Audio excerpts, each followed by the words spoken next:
देखिए नीतीश कुमार जी का आप बात करते हैं तो कुछ उनके बारे में बोलना माने बिहार के मुख्यमंत्री हैं, हमारे आदरणीय हैं, कुछ उनके बारे में बोलना थोड़ा सा हमें भी लगता है। उन्होंने बिहार के लिए कुछ किया भी है, ऐसा बात नहीं है, विकास का काम किया है कि इस कुर्सी के लिए हत्या तो भाई भाई के कर देता है कि नहीं। एक हाथ जमीन के लिए भाई भाई का मर्डर कर रहा है। आपने देखा है कि बिहार के मंत्री का सगा संबंधी है नित्यानंद जी का, है कि नहीं। पानी के लिए भाई ने भाई का मर्डर कर दिया, उनका भगना है कि नहीं। ये तो मुख्यमंत्री की कुर्सी आप कहते हैं नीतीश कुमार जी छोड़ के चले जाए, गजब की बात करते हैं। इतना मूल कारण यह है कि ऐसा एक बार नहीं देखा गया है कि नहीं। एक बार हमने उनको देखा कि प्रधानमंत्री के साथ बैठे हैं, उनका हाथ पकड़ के जो है जबरदस्ती ऐसे कर रहे हैं, है कि नहीं। और विधानसभा में बैठे हुए नीतीश बाबू और मुंह का स्टाइल थोड़ा अजीब सा कर रहे हैं, है ना, कि इस्तीफा दे देना चाहिए। लेकिन अब बीजेपी अब विपक्ष में होती है आज के टाइम में, और नीतीश कुमार का ये हरकत होता राष्ट्रगान के समय, है कि नहीं। तो बीजेपी की कहती कि नीतीश कुमार को इस्तीफा दे देना चाहिए, लेकिन बीजेपी साथ में है तो वो कैसे बोलेगी कि इस्तीफा दे देना चाहिए, बोलेगी नहीं। और बीजेपी का तो इतिहास रहा है आरएसएस का कि राष्ट्र के झंडे को उसने माना ही नहीं, बिल्कुल। इसके लिए तो जो है वही असर दिखाई दे रहा है नीतीश जी के साथ में। संगत का असर तो पड़ ही जाता है ना। नीतीश कुमार जी ऐसे संगत में पड़ ही गए हैं कि राष्ट्रगान और राष्ट्रीय झंडा से अब कोई खास मतलब नहीं है। उनके लिए भी भगवा लग रहा है, प्यारा हो गया है आज के टाइम है। बीजेपी है, आरएसएस है कि नहीं। वो इस तरह का अभियान ही चला दिया कि भारत में 2014 से पहले सरकार नाम की कोई चीज़ ही नहीं थी, भारत में कुछ नहीं था। उसी तरह से, है कि नहीं, नीतीश कुमार जी भी उसी अभियान के हिस्सा हैं, बीजेपी के साथ हैं। तो वो भी कहते हैं 2005 से पहले कुछ भी नहीं था। 2005 से पहले कुछ भी नहीं था तो एजुकेशन लेने कहाँ गए थे? लंदन गए थे नीतीश कुमार जी। इसी पटना के इंजीनियरिंग कॉलेज के स्टूडेंट हैं, और कांग्रेस पार्टी का इंजीनियरिंग कॉलेज का देन है कि जिसमें पढ़ करके ये इंजीनियर बने, है कि नहीं। परंपरा इस देश में चली गई है। एक चौकीदार से आप जाके कहिए कि तुमने पैसे क्यों लिया, तो कहता है कि दरोगा जी लेते हैं तो नहीं पूछते हो, हमसे क्या करते हो। एक दरोगा से जाके पूछो तो एसपी साहब लेते हैं तो उनसे नहीं पूछने जाते, हमसे क्यों पूछते हो। और एसपी से तो पूछोगे तो कहेंगे डीजीपी लेता है तो उनसे नहीं पूछते हो, हमसे काहे पूछते हो। और डीजीपी से जाकर पूछे तो कहेंगे गृह मंत्री लेता है तो पूछते नहीं हो, हमसे पूछते हो। और गृह मंत्री से पूछो तो कहेंगे मुख्यमंत्री लेता है, प्रधानमंत्री लेता है, तो सवाल नहीं पूछते, हमसे पूछते हो। बिहार के मुख्यमंत्री नीतीश कुमार के हरकत को देखते हुए आरजेडी ने ऐसा संज्ञान लिया है कि उनका पुतला को दहन कर रही है। अब सवाल क्या है? सवाल यही है कि कभी नीतीश कुमार जी लेडीज़ के ऊपर कुछ अपशब्द बोल देते हैं, कुछ ऐसा विधानसभा में बोल देते हैं, विधानमंडल में बोल देते हैं, मंच पर बोल देते हैं, माला डालना चाहिए कि इसमें डाल देते हैं किस पर। लेकिन अब की बार तो पूरा हद हो गई। सोचिए, राष्ट्रगान चल रहा था और राष्ट्रगान के बीच में उनका ऐसा एक वीडियो वायरल हो रहा है, ऐसा हरकत करते हुए सब वीडियो क्लिप वायरल हो रहा है कि सोचिए हम भारत के हर लोग शर्मिंदगी महसूस कर रहा है। तो उस मुद्दे पर बात विचार करने के लिए भी हमारे साथ में लेखक, पत्रकार और आम आदमी के नेता और कोलिजियम सिस्टम के संघर्ष मोर्चा के प्रवक्ता विक्रम चौधरी जी हमारे साथ में जुड़े हुए हैं। तभी इनसे हम सीधा बात विचार करते हैं। तो सर, सबसे पहले आपका स्वागत है। आपका भी स्वागत है और आपके दर्शकों का भी स्वागत है, अभिनंदन है। चलिए, देखिए, विधानसभा के चुनाव नज़दीक है, लगातार लोग तैयारी में लगा हुआ है, लेकिन उसी दरमियान में नीतीश कुमार जी के एक ऐसा वीडियो क्लिप वायरल हो रहा है कि जगह जगह पर विरोध हो रहा है, पुतला दहन किया जा रहा है। देखिए नीतीश कुमार जी का आप बात करते हैं तो कुछ उनके बारे में बोलना माने बिहार के मुख्यमंत्री हैं, हमारे आदरणीय हैं, कुछ उनके बारे में बोलना थोड़ा सा हमें भी लगता है। उन्होंने बिहार के लिए कुछ किया भी है, ऐसा बात नहीं है, विकास का काम किया है। तो अब है कि 70 साल से ज़्यादा की उम्र हो गई है, नहीं 70 साल की उम्र में थोड़ा सा आदमी को मेंटली जो है कि नहीं, थकान ज़्यादा हो जाता है। तो आराम करने की ज़रूरत है ना सर? ना, आराम करने की ज़रूरत है, लेकिन अब कभी लोभ लालच भी तो कुर्सी का पकड़ा रहता है नहीं इस देश में, है कि नहीं। अब लोभ लालच कुर्सी का जो लग जाता है, कुर्सी बड़ा जो है ना कीमती है। इसको देख लें कि इस कुर्सी के लिए हत्या तो भाई भाई के कर देता है कि नहीं। एक हाथ जमीन के लिए भाई भाई का मर्डर कर रहा है। आपने देखा है कि बिहार के मंत्री का सगा संबंधी है नित्यानंद जी का, है कि नहीं।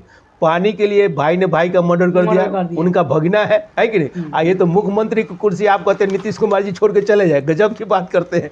इतना आसानी से जाएंगे, है कि नहीं।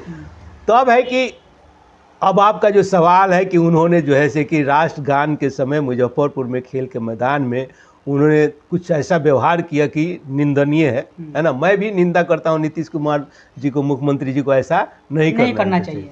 लेकिन मूल कारण यह है कि ऐसा एक बार नहीं देखा गया है कि नहीं। एक बार हमने उनको देखा कि प्रधानमंत्री के साथ बैठे हैं, उनका हाथ पकड़ के जो है कि जबरदस्ती ऐसे कर रहे हैं है कि नहीं। और विधानसभा में बैठे हुए नीतीश बाबू और मुंह का स्टाइल थोड़ा अजीब सा कर रहे हैं, है ना। और लोग देख रहे हैं कि हो क्या गया है कि नहीं। और महिलाओं पर आपने देखा उन्होंने क्या क्या बोल दिया, है ना। तो क्या होता है, कंट्रोलिंग पावर जो मस्तिष्क की होती है ना, कभी कभी वो काम करना बंद कर देती है। ये उम्र का तकाजा है। तो नीतीश कुमार जी का जो माइंड का कंट्रोलिंग पावर है अब माइंड पर नहीं रहा है कि नहीं, इसलिए इस तरह की आपको देखने को मिलता है। ऐसा नहीं कि उन्होंने दिल से चाहा होगा कि राष्ट्रगान हो रहा है और मैं जो है कि एक साइड वाले को पकड़ करके बात करूं मन की, है ना। प्रधानमंत्री की तरह मन की बात प्रधानमंत्री जी करते हैं और ये राष्ट्रगान में मन की बात करना चाह रहे हैं राष्ट्रगान में। तो ये मेंटली स्थिति की बात है। और बिहार की जनता को, चाहे मैं तो उन्हीं से निवेदन करूंगा, अपना उत्तराधिकारी चुन लें। उनका बेटा आ ही गए है कि नहीं, बेटे को उत्तराधिकारी बना दें, इसमें क्या दिक्कत है ना।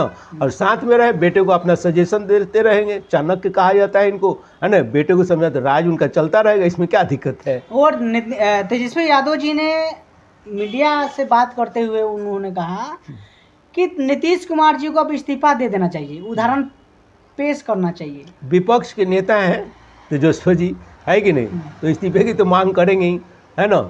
यही मैंने नीतीश जी अगर विपक्ष में होते और लालू प्रसाद जी इस तरह का हरकत किए होते तो नीतीश कुमार भी कहते कि इस्तीफा दे देना चाहिए। लेकिन अब बीजेपी अब विपक्ष में होती आज के टाइम में और नीतीश कुमार का ये हरकत होता राष्ट्रगान के समय, है कि नहीं, तो बीजेपी की कहती कि नीतीश कुमार को इस्तीफा दे देना चाहिए। लेकिन बीजेपी साथ में है तो वो कैसे बोलेगी कि इस्तीफा दे देना चाहिए, बोलेगी नहीं। और बीजेपी का तो इतिहास रहा है आरएसएस का कि राष्ट्र के झंडे को उसने माना ही नहीं, बिल्कुल। इसके लिए तो जो है वही असर दिखाई दे रहा है नीतीश जी के साथ में। संगत का असर तो पड़ ही जाता है ना। नीतीश कुमार जी ऐसे संगत में पड़ ही गए हैं कि राष्ट्रगान और राष्ट्रीय झंडा से अब कोई खास मतलब नहीं है। उनके लिए भी भगवा लग रहा है, प्यारा हो गया है आज के टाइम में। भगवा ही सबसे बड़ा प्यारा है, इसलिए सब दिखाई दे रहा है। और नीतीश कुमार जी बयान भी देते हैं कि 2005 से पहले क्या था, है नहीं। तो कुछ लोग कहते हैं कि 2014 से पहले भारत में क्या था, सुनेंगे नहीं। कुछ लोग, कंगना रनौत एक हीरोइन है, आजकल सांसद बन गई है, वो कहती है 2014 में भारत आजाद हुआ है। अब क्या कीजिएगा। और इसी तरह ये बयान देते हैं कि 2005 में जो है कि बिहार आजाद हुआ है। इनको क्या कहिएगा, कुछ था ही नहीं। तो ये संघत का असर है। आरएसएस बीजेपी के संघत में जाने से इनकी मेंटली डिस्टर्बेंस ज़्यादा बढ़ गई है। लेकिन सर यहीं पर देखिए, बोलते हैं कि 24 नवंबर 2005 में जब हमारा सरकार बनता है बिहार में तो हर सुविधा मिला। तो क्या उससे पहले कोई सुविधा नहीं था? क्योंकि वो अपने आप को इंजीनियर बताते हैं, तो उससे पहले इंजीनियरिंग कॉलेज बिहार में कहीं था तभी ना इंजीनियर बने होंगे। भारत के अंदर एक गिरोह है, गिरोह इसको कहते हैं, व्हाट्सएप गिरोह की यूनिवर्सिटी है। और ये गिरोह की यूनिवर्सिटी जो है, व्हाट्सएप यूनिवर्सिटी, सोशल मीडिया की यूनिवर्सिटी की मास्टरमाइंड जो है, मैंने इसके जन्मदाता है बीजेपी है, आरएसएस है कि नहीं। वो इस तरह का अभियान ही चला दिया कि भारत में 2014 से पहले सरकार नाम की कोई चीज़ ही नहीं थी, भारत में कुछ नहीं था। उसी तरह से, है कि नहीं, नीतीश कुमार जी भी उसी अभियान के हिस्सा हैं, बीजेपी के साथ हैं। तो वो भी कहते हैं 2005 से पहले कुछ भी नहीं था। 2005 से पहले कुछ भी नहीं था तो एजुकेशन लेने कहाँ गए थे? लंदन गए थे नीतीश कुमार जी।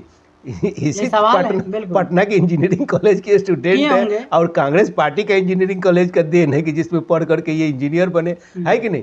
तो बाद इस सत्ता के लोभ लालच में इंसान जाकर नैतिक पतन कर चुका है कि नहीं। सत्ता बचाने के लिए झूठ पर झूठ प्रतिदिन बोला जा रहा है। ये नैतिक पतन का एक हिस्सा है।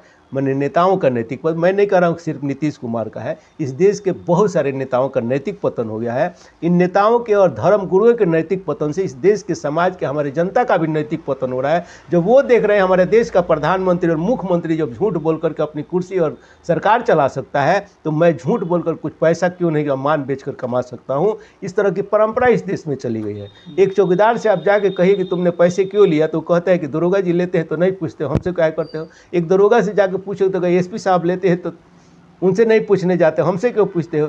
और एसपी से तो पूछोगे तो कहेंगे डीजीपी लेता है तो उनसे नहीं पूछते हो, हमसे काहे पूछते हो? और डीजीपी से जाकर पूछे तो कहेंगे गृह मंत्री लेता है तो पूछते नहीं हो, हमसे पूछते हो। और गृह मंत्री से पूछो तो कहेंगे मुख्यमंत्री लेता है, प्रधानमंत्री लेता है, तब सवाल नहीं सवाल नहीं पूछते, हमसे पूछते हो। अब है ना पीएम केयर फंड किनके नाम था? प्रधानमंत्री का, कोरोना का टाइम में हजारों करोड़ रुपया आया है कि नहीं? विपक्ष ने कहा कि भाई आप हिसाब दीजिए, हजारों करोड़ आपके पीएम केयर फंड में आया है, प्रधानमंत्री के कोष में आया है। वो कहे कि ये मेरा कोष है, इसकी कोई जांच नहीं होगी। माने प्रधानमंत्री का कोष पर्सनल कोष है, ये भारत में पहली बार जनता के सामने आया। मोदी जी का कोष है, आप उस पर सवाल नहीं पूछ सकते, उन पर जो कोई जांच नहीं बैठा सकते, उनका जो क्या बोलते हैं ऑडिट डिपार्टमेंट ऑडिट नहीं कर सकता उनके खातों का। मैंने इससे भी बड़ा इस देश में बेईमानी हो सकती है क्या? बोलिए, इस देश में इससे बड़ा प्रधानमंत्री इस देश का बेईमानी कर रहा है कि जांच नहीं होगी? बोलिए, कानून व्यवस्था है। इसलिए कोलेजियम सिस्टम इस देश में जब तक रहेगा ना, यही चलता रहेगा। कोलेजियम सरकार को बचाता है, सरकार कोलेजियम को बचाती है। ये मनुस्मृति है कोलेजियम सिस्टम, मनुस्मृति से ही सरकार चल रही है, भारत के संविधान से सरकार नहीं चल रही है। दिमाग से निकाल दिया जाए। मैं देश की जनता से आह्वान करता हूँ, पूरे देश की जनता को कोलेजियम सिस्टम के विरोध खड़ा होना चाहिए, आंदोलन करना चाहिए। नेताओं पर भरोसा मत कीजिए, नेता लोग भी आंदोलन नहीं करेंगे। इस देश की जनता को हक चाहिए, न्याय चाहिए। अगर तो इस देश की जनता को सड़कों पर आना पड़ेगा। और जब तक कोलेजियम सिस्टम इस भारत से नहीं हटेगा, ये अन्याय अत्याचार होता रहेगा, ये कभी खत्म नहीं होने वाला है। देश का जज भी जो है कि जज की कुर्सी पर भ्रष्टाचार में संलिप्त रहेगा, पैसा कमाता रहेगा, देश को लूटता रहेगा और न्याय नहीं मिलेगा। चलिए, बहुत बहुत धन्यवाद। तो पूरा बातचीत के बारे में आप क्या सोचते हैं, कमेंट करके प्रतिक्रिया बताइए कमेंट बॉक्स में। और मिलते हैं ऐसे ही खबरों के साथ में, तब तक लिए नमस्कार।